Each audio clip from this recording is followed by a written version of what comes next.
Swarajya samrajya vibhutiresha bhavat kripa shri mahima prasadat prapta maya shri gurave mahatmani namo namaste stu punarnamostu namo namaste stu punarnamostu namo namaste stu punarnamostu namastasmai sadaikasmai kasmai chinmahase namaha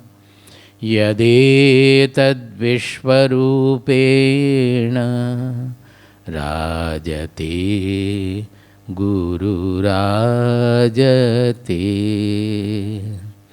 yadetad vishvarupena rajate guru rajate. This session, our question and answer session now, I leave it to Swamiji to take over the floor. Swamiji? Have everybody given? All have come? Yeah. This is from one group. Normally we will have a group name and numbering to identify. It's not there. One question is how to discipline the mind, the other is how to overcome the hankering of desires. I will reply, but the question is whether you really want to discipline the mind or not. That is what we say, whether you will follow or not. Disciplining the mind, one thing is when you are attempting meditation and you find that the mind is always going around for different thoughts or so. There is a way of changing the way of meditation. That is one point. But as in general for our life also, unless we have a disciplined mind, it is going to be very difficult. Now, when do we call a mind to be disciplined? That when your higher sense, intelligence or conscience, they want the mind to behave in a certain manner, but you are not able to make the mind behave in that manner. That means the intelligence is trying to control the mind. Can you show that chariot? But the mind is not listening. There you will feel that my mind is not disciplined. I would like to, disciplining the mind is fine, particularly for the children it is absolutely necessary. But when we have grown up, it is better to think of purifying the mind than disciplining the mind. Purification is a better discipline, better method or process. What do we mean by purification? Again, it is the same. Purification means making the mind free of desires. What you have written, it is same. The more the mind is free of desires, it is purer. And purer it will automatically be disciplined. So the discipline is spoiled by the desires, is flouted by the desires. And impurity also is desires, nothing else. Now, how to purify the mind? Naturally, the best method, many methods we try this way, that way, follow some, Swamiji, give me some key or give me some tips how to discipline. I don't believe in them because that doesn't really do any real service to us. The best way and the surest way to get rid of all these troubles is what we call vichara, or thinking, analyzing, introspecting, and understanding the redundancy of what I am doing, the uselessness of what we are doing. Suppose you are given some drink, you are about to take, but you come to know that there is some poison. Other than the knowledge that there is some poison, do you need anything else? Once you know that it is not good, you should leave it. But in the case of poison, you will do it. But suppose smoking or some food which is very tasty, you know that it is harmful to the body, still you will take it. Is it not? Say a diabetic patient also, some sweet has come which is attracted to. In spite of that also he will take it. Now there, what are we supposed to do? We have to understand that, first of all, some discipline will be necessary, that whatever is good for health I will take, other things I will not take. There the discipline is important. But once you follow that discipline, finally you will come to a stage where there will be a natural selection, natural sensitivity of the body. How the cows or the animals are knowing that this particular grass is not good for us to take. They select and they take. Animals generally, not all, not always also, but generally they are able to understand. Maybe the thing is that they are not so much guided by the taste. Their sensitivity that tells them that this is good for them. In our case, why am I saying? Because they take the natural food, they don't cook, they don't apply they don't put any masala, any condiments in it. That means our tongue is the traitor. The moment you are given some strong spices or something, the tongue takes to it and then you start liking that spicy, although it is not good. Strong, suppose you have cooked 5 different kinds of vegetables. But if you add too much of spice, then all will smell that spice, all will taste like that spice, not the vegetable taste you will not get. The real vegetable taste you will not get. So we have deliberately killed our natural sensitivity. This we should understand. We have all the sensitivity, but we have deliberately, by our civilization, by our natural growth, by our parents, grandparents, slowly it has been killed. So once we start disciplining our food and not go by the taste alone, go by selecting it according to the nutrition property of it, you will find that this natural selection will grow. And you will start liking only what is good for the body. I can tell it very confidently because I myself know it. I have been doing it. And one difficulty you will have, because those who are preparing food for you, they will not know what you are liking and they will be in great trouble because they are used to using various condiments. The cook will be in trouble because once you start finding the natural taste to be the best, the cooks will follow their own process of adding condiments, so they will have a difficulty. But you can easily select your food, that whatever is good for you, good for the health, you will start liking that. Other things you will not liking the taste also. So it is not, the taste is not the fault of the tongue. It is partly our association, our mental hangover that causes the problem. So by undertaking to a discipline or austerity of this kind of a selection, we can easily generate a sensitivity where we will like only what is good for us. It is not only about food, about everything, about music. By listening to jarring music, we have spoiled our musical sense. We can again regain it. By talking nonsense all the way throughout the day, we have spoiled our vichara, our mental sense. If you start liking the poise and peacefulness or the goodness in whatever we speak, whatever we think, you will automatically start disliking whatever conversation generally we are having, the useless conversations we are having throughout the day. Now the focus is not only outside, it has to be turned inside. That is the higher discipline. What is that? You may check your outside behavior not to indulge in such gossip or useless gossip or so, not to indulge in such food. But when you look into your mind, you have to find out that whether the mind is still indulging in such thoughts or not. Even if you restrict your outer behavior and the mind goes on indulging in such thoughts, then the outer control will not work. Again you will miss the control That is why I am saying discipline is not the right word. Sublimation or purification is the right word. That is, we should work on our mind with the intelligence, with the vichara, with the good understanding, so that the mind also start picking up, liking only things which are shreyas, not the preyas, which will make our being purer and good and ultimately happy, really happy. Is it understandable to you? But you have to do it to understand. That means when you do, actually you will find that how easy it is and how easily it can be incorporated.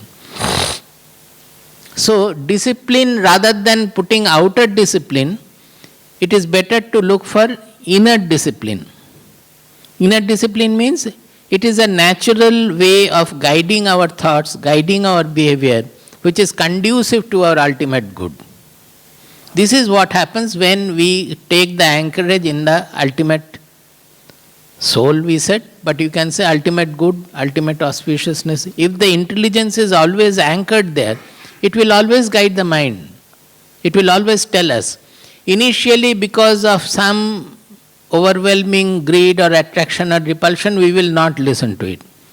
But nobody can say that from within the correct suggestion is coming.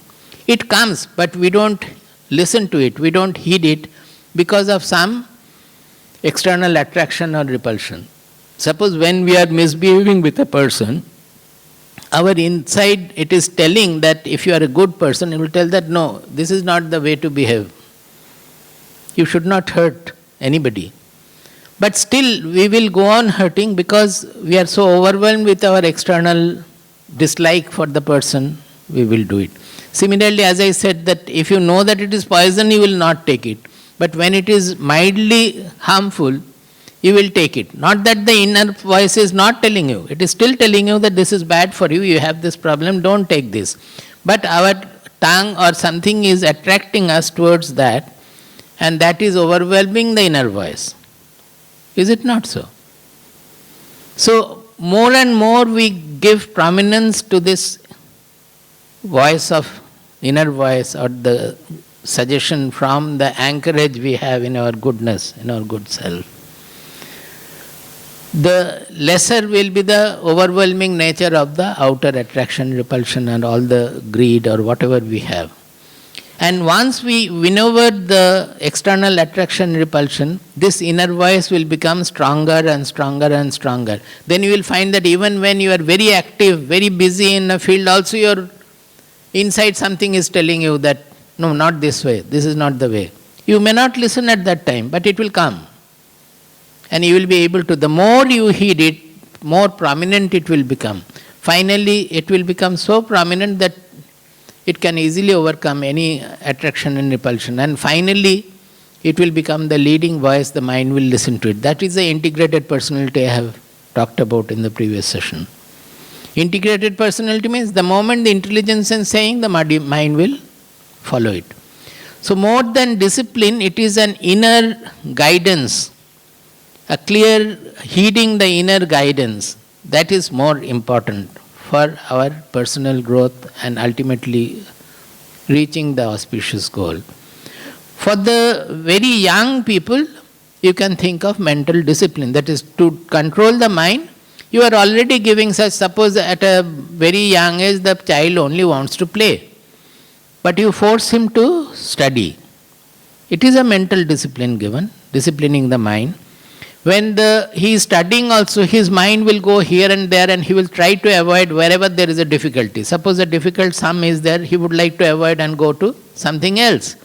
There also you can teach him in the manner that no, try to do it. Nothing is difficult, it will come out, you do this way, that way, so that he knows how to guide the mind to solve the problem. Once he starts solving that and gets the joy of solving such problems, you don't have to tell anything. He will get the joy of solving the problems, whether it is mathematics or anything, anywhere. That is the taste of discipline. Through discipline, always we get a greater freedom. There lies the success of discipline. Suppose when you are forcing the child to study, it is a discipline for him. He doesn't want to follow it. Because he wants the freedom in playing whenever he wants. That is freedom. According to his decision, that is the freedom. But once you have disciplined him, he has learned the grammar, he has learned the language, and he is reading all the books, then you have to remind that you were not ready to study. Now that you have following the discipline, you have learned the words, learned the language, and you have gained the freedom in the whole world of literature. You can read anything you like, the detective or novel or good books, the bad books, anything you can read. It's a great freedom. But this freedom you would not have got unless you had practiced the discipline of learning the language. The same is applicable anywhere. Suppose you want to have the freedom in the music, world of music. Unless you follow the disciplines, initial disciplines, you will only generate cacophony, you will only generate off tune and everything. To have any freedom, we have to undergo a discipline. Even in games, to play cricket or football or anything, don't you need great discipline? How much of discipline they have to undergo? So, in following any discipline at a young age also, we should understand the freedom that will come through the discipline. Once we appreciate the freedom, we will be able to take to the discipline. For the elders, it is to explain to the children that this is why we want you to follow something. Don't always go by whatever your mind wants, but try to put the mind under this. So what will happen by that is the mind will generally follow the intelligence. It will become a practice, habit. It will not move here and there like that. So basically, to avoid not so much the desires, but the greed and ambition and over-ambition or all those disturbing elements, we have to understand that to host such thoughts is absolutely fruitless, redundant. Not only that, it is poisonous also. That through vichara, that through introspection and through analysis only we can understand. Suppose a boy wants to have the first rank in school, in the class. And he is so obsessed with that he cannot study well. That if I don't have the first rank, what will happen? We should explain that holding first rank is not the point. You are studying. Learning the subjects and knowing it well is the first thing. If you know it well, in the exam you will write well also. It is absolutely simple. Whatever you know, you will write. What you don't know, how can you write? So don't worry about what the result of the examination is, whether you hold first rank or first division. Even if you do not get first division also, we will not be unhappy. But you learn it well and prepare and sit for the exam. So are we preparing our children like that? That is the question. We should approach through knowledge and give them that. Then they will also grow to a very mature citizen. Very soon they will grow in a proper way as mature citizens. As far as the spiritual part is concerned, meditative part is concerned, as long as mind is not purified, meditation will not be very successful. Even if it is successful once or twice because of somebody's presence, that you are with a saint or with your guru or so, and you attain even samadhi also, you can attain, whatever it can happen. But that is because of the influence of the person. Whenever you are with a person whose mind is absolutely peaceful and pure, you will automatically find that peace dawns in your mind. Automatically, you go with lot of questions and desires, you sit before a saint, you will find that no questions are coming up. The mind has become quiet. But the moment you go out again, the mind will be like that. So this, we call it hat. Hat means sudden. Suddenly making the mind zero by some method, by hatha yoga we call it, some yogic method, or by force, by discipline or force. That is not really beneficial. It can give you once an experience, that's all. It will not give a permanent benefit.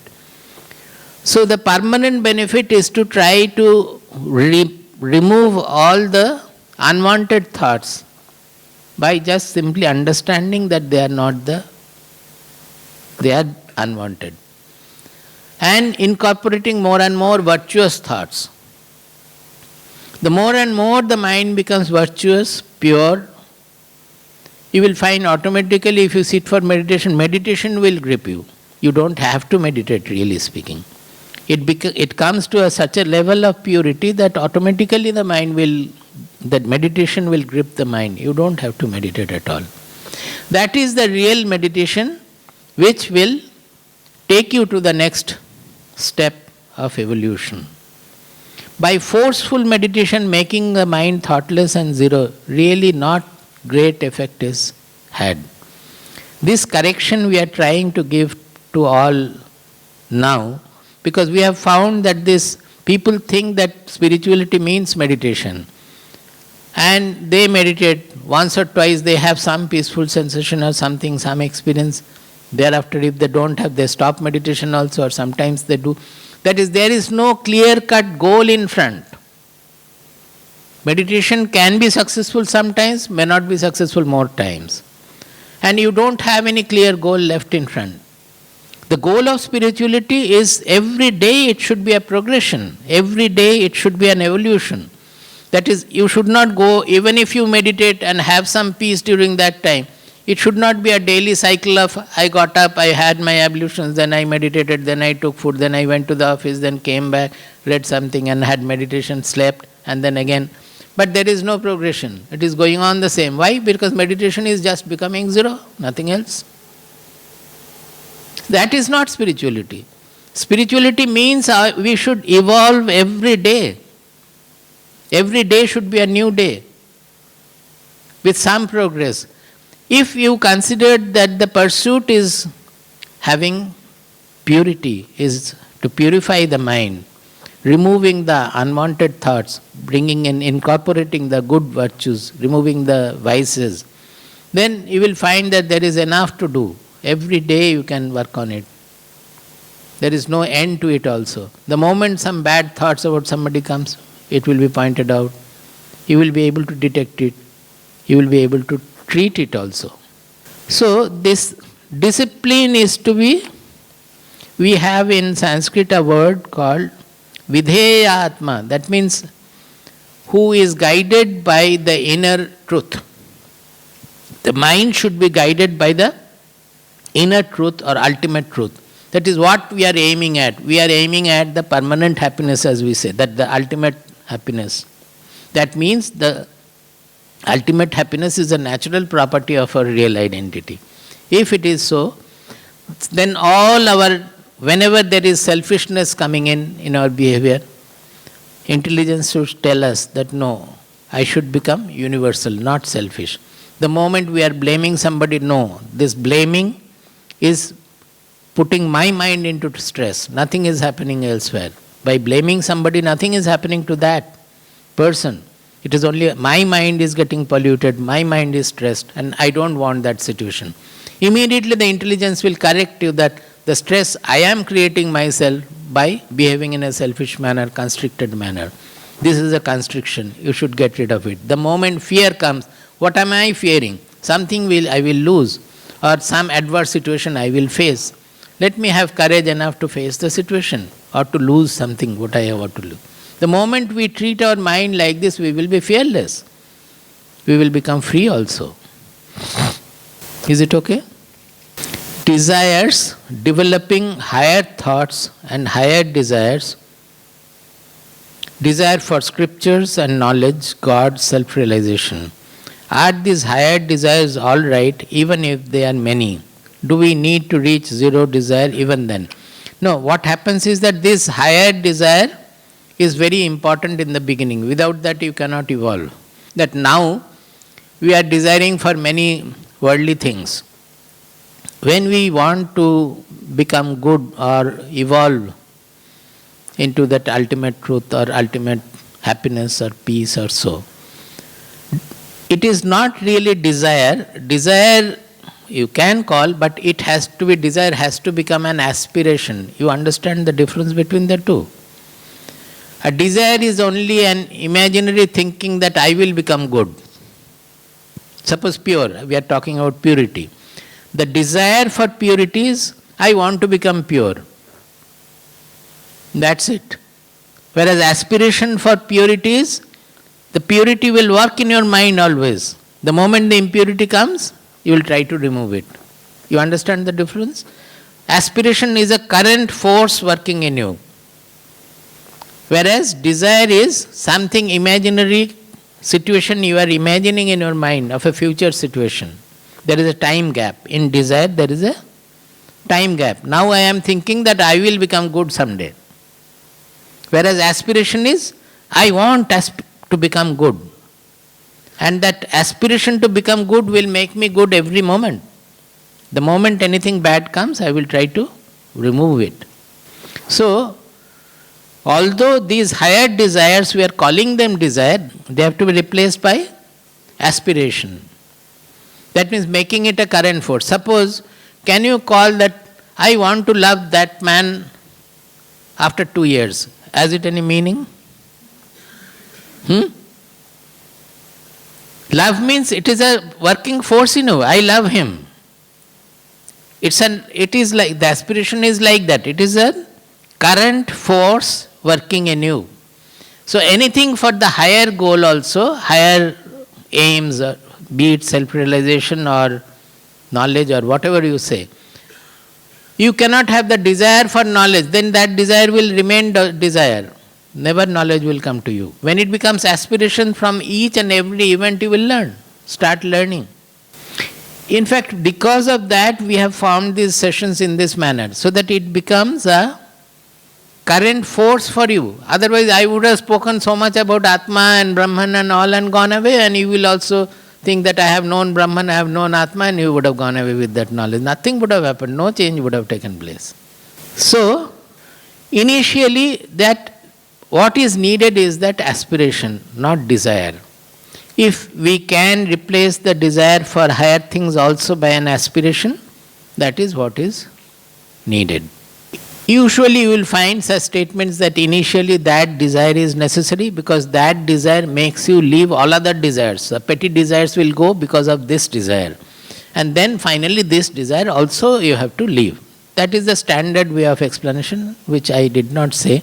Because what we need is to replace the desire by an aspiration. Because even those who have left all the worldly desires, having the desire for self-realization, they don't have the self-realization because they are only hosting the desire, not the aspiration. This I have found. So I don't say that.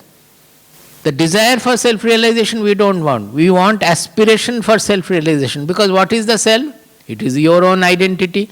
And what is the real identity? It means some virtues. That it means impersonality, it means universality, it means loving everybody, it means not having any desires, it means unaffectedness. These are the characteristics of the soul.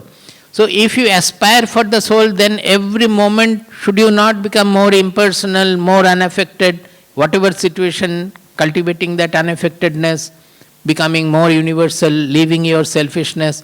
So every day you should become less selfish, less constricted, more universal. Is it happening or not? Often in the name of self-realization we are becoming more selfish, more constricted, only eager to have my own something what I want to do or so. See, it actually works reverse. These things we have to understand. Only by understanding we can progress well. So, we have to replace the desires by, it is not a question of zero desire, rather replace the desire by aspiration, then it becomes a workable force. Who is the doer and who is the witness? Question based on decision making, that is shreyas and preyas. That is, you mean who is taking the decision? I don't understand the question. Which is the group? Please tell me. You have asked who is the doer and who is the witness. Then question based on decision making, that is shreyas and preyas. What is the name? The atman is the witness, and the doer is also the atman. No, atman is, he never does anything. The atma we talk about, it never moves, never does anything. It only, its work is to reveal. Other than that, it doesn't do anything. That is why we say that after going to all the pilgrimages, and praying to all the gods and goddesses that I want this, I want that. Finally one should go to Puri Jagannath Darshana. Why? He is the Lord of the universe. Jagannatha means Lord of the universe. Going there, what do you find? Huh? No hands, no legs. Only two eyes, that also is blank vision. He doesn't do anything. He doesn't hear, doesn't see that. Absolutely, he only reveals.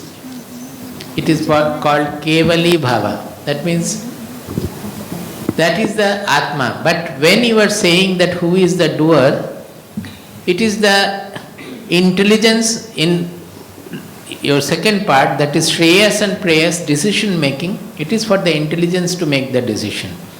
Now what the intelligence is doing, it is anchored in the Atma. Means intelligence can be slave to the world also.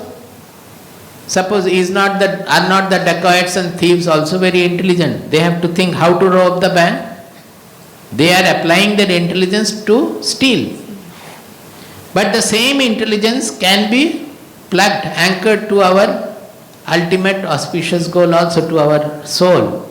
Where from, what are the characteristics of that? That I want to become universal, non-selfish, loving everybody.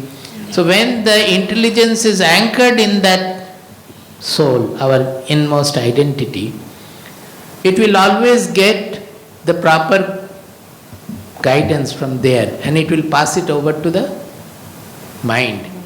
It will guide the mind. So in detecting the shreyas and preyas, what you are applying is the buddhi, the intelligence. But we call it not buddhi but viveka or viveka buddhi.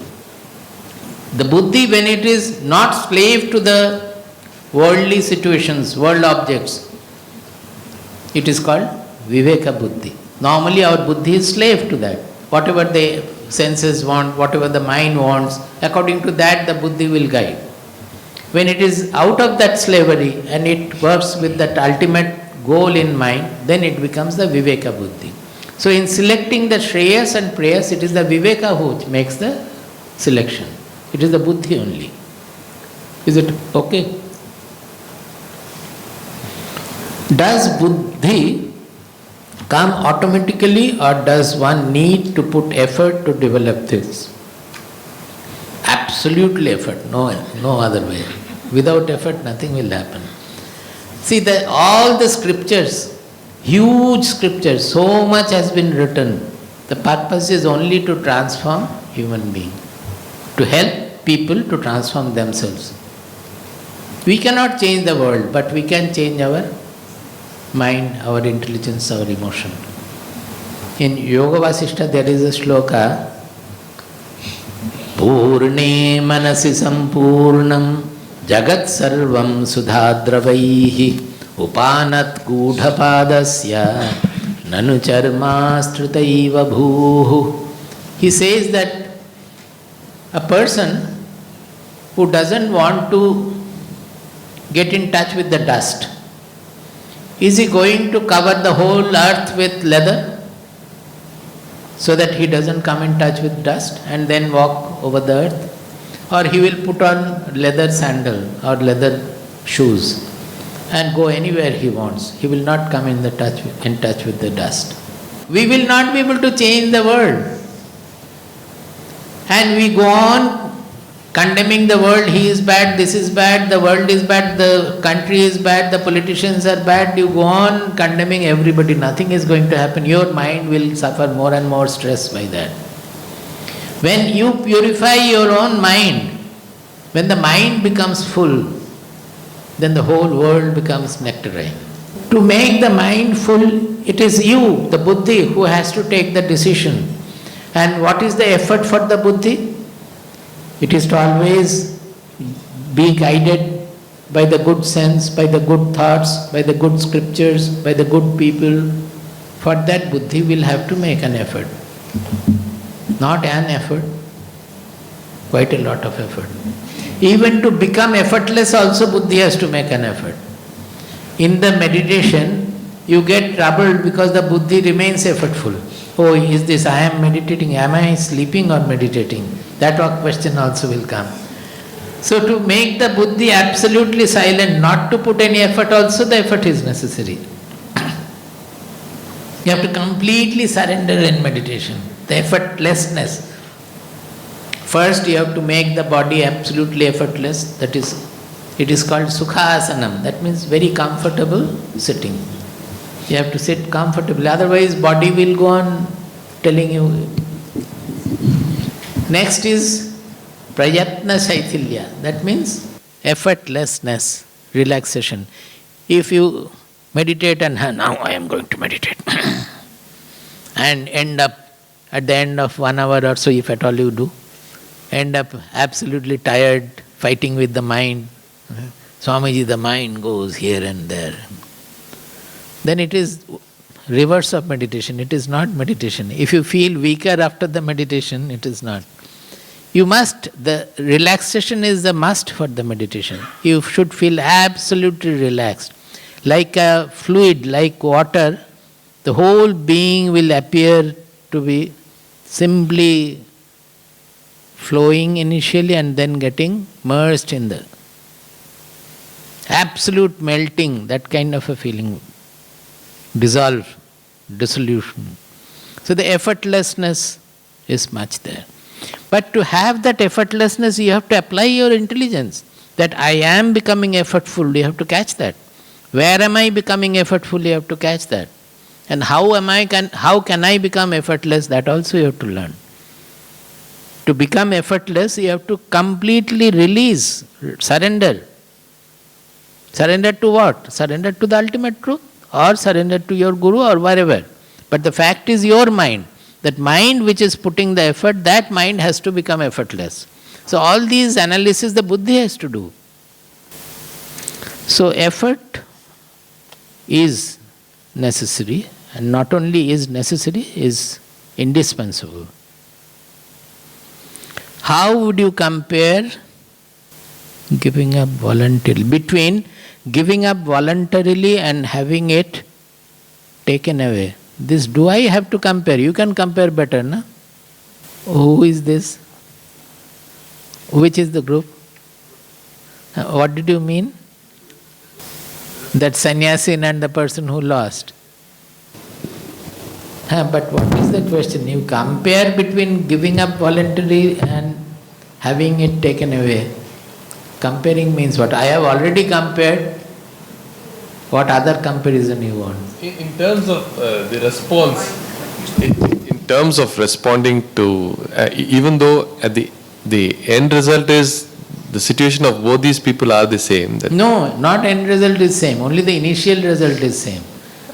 Externally it is correct. same. Internally it is opposite. So that was the point of clarification.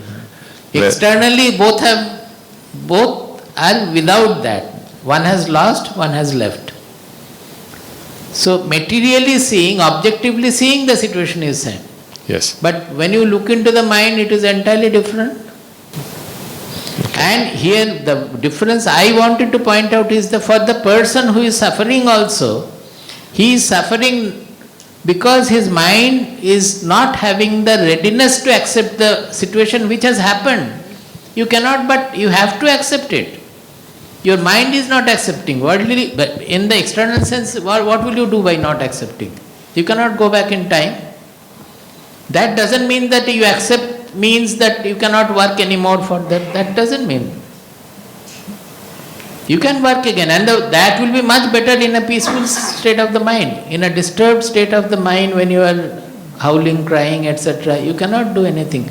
The opportunities will pass through your front also, you will not know that this is an opportunity where I can regain my fate.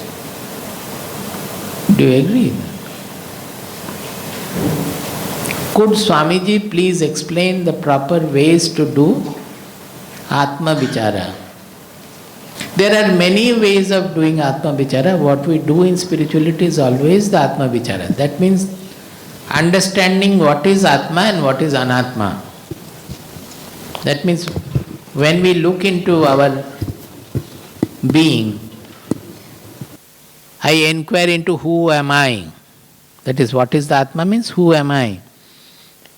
You can go step by step. I will just say in very briefly that we are saying that my body is very weak today. Next moment we are saying, I am very weak today. In one case you are saying, I am very weak. Another case you are saying, my body is not behaving all right. So in one case body is possessive, that you are, it is object for you. In the other case you have mixed your subject with the body and you have become the body as I. Is it not so? The real I is observing the body. The real I is seeing that it can even have the memory that the body was small when I was young, it has grown like this, it has become fatter, it has become weaker. Even 1 hour back it was peaceful, now it is not peaceful. All the changes of the body, it is being seen by any change to observe. There should be a non-changing background, is it not? Suppose the clock, it is showing the time. If the dial also moves with the arm, with the hand, it will not show the time. Only when it is moving against a fixed background you are knowing the time. Like that, to see any change, unless there is a non-changing backdrop, you will not understand the change. This I, the witness, the observer, because it has not undergone any change with the body changing, it is able to see all the changes in the body, right from birth and also every moment. The body may become upset, it may have trouble, again it may become peaceful, everything that is seeing. So, saying that I am the body is not true. The real atma or the I, which is this group, Ratnam and group, the real atma or I, it is actually observing the changes in the body. The body is an object and atma is the subject or the seer. Body is the seen. Drik, drishya as we say, those who have studied. Then you go further down. You say that I am sorry today, I am happy today. And next moment you say, my mind is very depressed today. In one case you are saying my mind, in the other case you are saying I. That means as you are saying my mind, it is a more correct statement because you are observing the mind. You are observing your mind. And the mind is undergoing changes.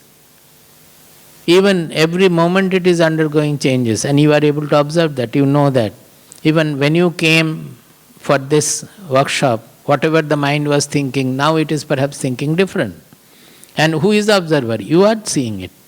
So that unchanging, non-changing I is the atma or the subject, and it is objective, the changeful mind is the object before it. Like that, if you go to the intelligence also, you will find that the intelligence was not behaving sharply yesterday, today it is much sharper, or today it is dull. All the changes in the intelligence you will be able to observe. I is observing and the intelligence is the observed, not the observer. Like that, you are going to find out what is the real I. Is it okay? Your group, no? Now finally what do? Finally, up to the intelligence you have found out that no, I is different from the intelligence. Then what is that I? Now you want to see that I. There comes the trouble. Because who is seeing? That I is seeing. So if the I is seeing as I something different for it, will he ever be able to see? I want to see the I. So if you want to see as different from yourself, that something coming up as an object before me, it is no more the I. You have changed the I into non-I. The atma, you have made it anatma to see it as something appearing in your meditation. This is where every seeker, most of the seekers get stuck. Because as long as you are looking for the self to arise like 1,000 suns or with 1,000 horns, either way, you will not be able to see the self. Because self cannot be seen, cannot be known as different from you, because you are the self. So when you stop looking for something else, When you understand that the self is the seer of everything and it cannot be seen as different from I, then you stop looking for anything else, that I will not look for anything else. Then the self reveals. But we are not able to do it. Why? Because this is so much ingrained that we want something different from me to come up. So to have the faith that I am everything, it's not easy to have. That is why it is said that desirelessness is an indispensable condition. Because what is desire doing? We want to do anything with the world. We want to enjoy the world. Something from the world we want to enjoy. So self also, we want that self is something in the world and I would like to see and enjoy, I become a self-realized person. That is the enjoyment there. It cannot happen. So this, we call it bhoga ichha, bhoga ichha. That means the tendency to enjoy,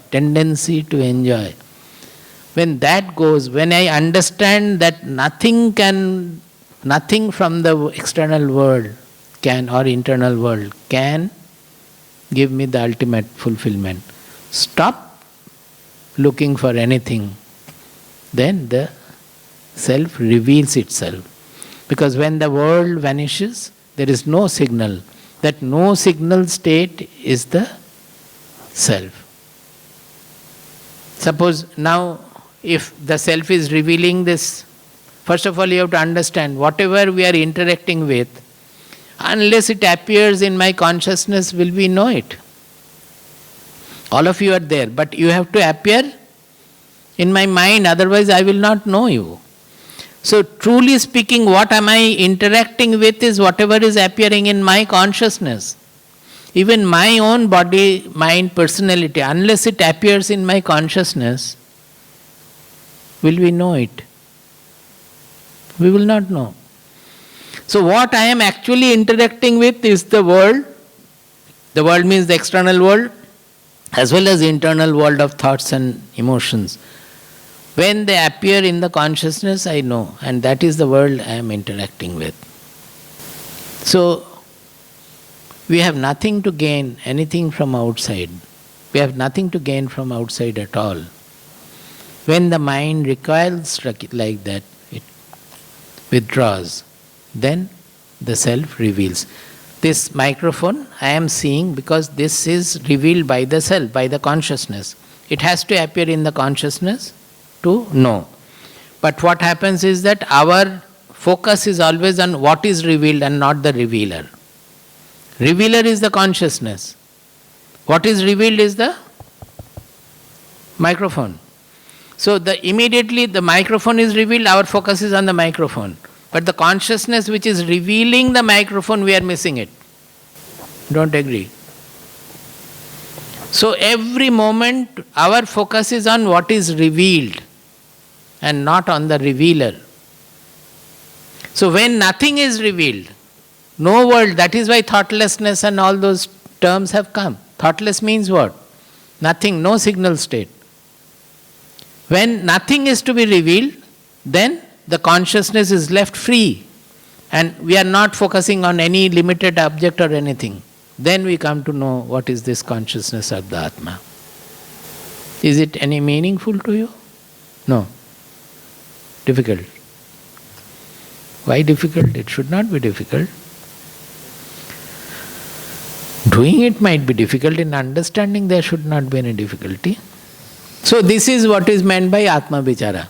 I have almost given the whole of atma vichara, leading us to the ultimate. The yearning for self, is this a desire? And if so, how can we move from desire to a more sustainable state? This I have already explained. That means you have to replace the desire by aspiration, which is more sustainable. And then it is not a one-point goal of becoming self-realized. See, self represents certain qualities. What is that? Impersonality, universality, all those things. So, every day you are becoming more unaffected, more impersonal, more universal, less selfish. you are coming closer and closer to the self, is it not? Then never wait for whether I am self-realized or not, whether I am going to become self-realized ever or not. That thought should completely vanish. Because this expansion, this evolution itself is so fulfilling, so joyful every day. Every moment you will become happy by evolving. So is there an end to it or not also? You will not bother about it. Whether I am self-realized or not, I don't know. But I don't bother about it also. I am growing every day and becoming more and more like the self. That's all. So we can easily replace this desire by a realistic current practice. This, if the whole world understands, the seekers will be greatly benefited. But seekers refuse to understand. They will hold on to their meditation and devotion. What devotion, I don't know. This is the greatest trouble the world is facing. And all seekers are considered to be religious people because of that. Religious people and not worthy of any good work. We can easily replace this desireful idea of becoming self-realized, should be replaced, not we can replace, should be replaced by an aspiration to become the self, which will be current every moment. Every moment we should grow more and more to the real identity. This fusion can be a continuous process of getting merged in our real identity, from our egoistic, small, individual, fragmented self to the universal, uniform, unaffected self. This merger can go on throughout life, and it will be so joyful that you won't look for anything else. Prajnanam, non-dual knowledge, is it the same as it should be? Not of equanimity. Is it a state of ishvara arpanam and ishvara prasadam? See, ultimately everything is same. Whether you approach through surrender, what is the last point of surrender? You come to know that there is nothing to surrender, you are already surrendered. As long there is a difference created, I have to surrender, you practice surrender. But finally you come to know that the whole guna guneshu vartanta, the whole world is a play of nature. As the whole nature is active, it is active through my body-mind personality also. My body, mind, intelligence, personality is also a small speck in the nature, which is functioning because of nature. I don't do anything at all. I am nowhere there, I am only the witness of it. This is the surrender. That means I am already surrendered. That doership and enjoyship is not there. So either you do this way or you practice samatva, means the equality of anything, success, failure, good, bad, everything is equal. By that, where will you reach? You will reach a state of uniformity where you find whatever is happening in nature, you accept that. You accept everything that is happening around. You become a witness. If you practice, there is something in Bhagavad Gita calling yajna bhavana, that is yajna. The whole life is a yajna. It is a contribution to the universal yajna of the Lord. There also, whatever we are doing, actually we are offering to the universal yajna. That is a fact. As the whole world is moving with tremendous activity, the plants are growing, the flowers are blossoming. Like that, my body-mind personality is also doing whatever is to be done by it. It is also blossoming like flower. So it all leads to the same point. Knowledge also is the knowledge of that I am not the doer, I am not the enjoyer. There is nothing to do, nothing to enjoy. It's nature, the play of the nature is going on. And where it is going on? On me, the consciousness. Everything is in the consciousness, by the consciousness, for the consciousness, of the consciousness. There is nothing else. Parameter of real happiness. Atma, the most happy state. How to achieve this? This is what we are discussing, no? Anything special in this question? See, the most happy state, that, as I said, that when one approaches this search, that who am I and all. It is not the last state which is very blissful or happy. The happiness comes before that, because I am saying repeatedly that we are not happy with the world, we are not happy with our mind, with our emotions. We are not genuinely happy. That is why in sleep we become happier. Like that, when the world is forgotten, you will find that is the happiest state. World is forgotten means not that you are there and the world is forgotten. When the world is forgotten, your body, mind, personality, which is a speck in the world, is also forgotten. Egoistic identity is also forgotten. Then automatically you will become happy. That is why we are saying that happiness is a natural parameter of the soul. That happiness is always oozing out, but we are not feeling because of our mind constriction. Constricted thought, desireful thoughts, greedy thoughts, selfish thoughts. It is covering the happiness. It's like ripples on the water, not allowing us to see the depth. When the ripples are gone and the water becomes purer, the turbidity is gone, then the bottom will become visible. But the ultimate state is not happy state. The ultimate state is a zero state or the infinitude state. There even the so-called happiness will not be there. So the atma state, although it is a source of all the ananda, all the happiness, but it is neither happiness nor sorrow. It is a source of everything. Source of happiness as well as source of suffering also, everything. That you will not like to become atma anymore, but that is why it is not told generally. We always say that it is the permanent happiness. We think that whatever small happiness I am getting, no suffering will be there. Throughout life, after knowing the self, I will become always happy. We will be able to contain very great happiness as well as great suffering also. The more you evolve, you will have greater suffering. Why? The world will not evolve. So with your evolved mind, you will have to face the world which is not to that standard. So suffering will be more. The disciples will not behave properly. The devotees will not behave properly. The disciples will fight with each other. Will it not pain the Guru, the saint also? The world will have its criminality. So it is, everything is hosted by that. As consciousness or God hosts everything, that mind also will host everything without any trouble. But initially we say that it is all happiness, happiness. It is not that kind of an happiness. It's different. It's a placidity of the mind. All accepting, all embracing placidity of the mind. It is undisturbed state of the mind with all the disturbances.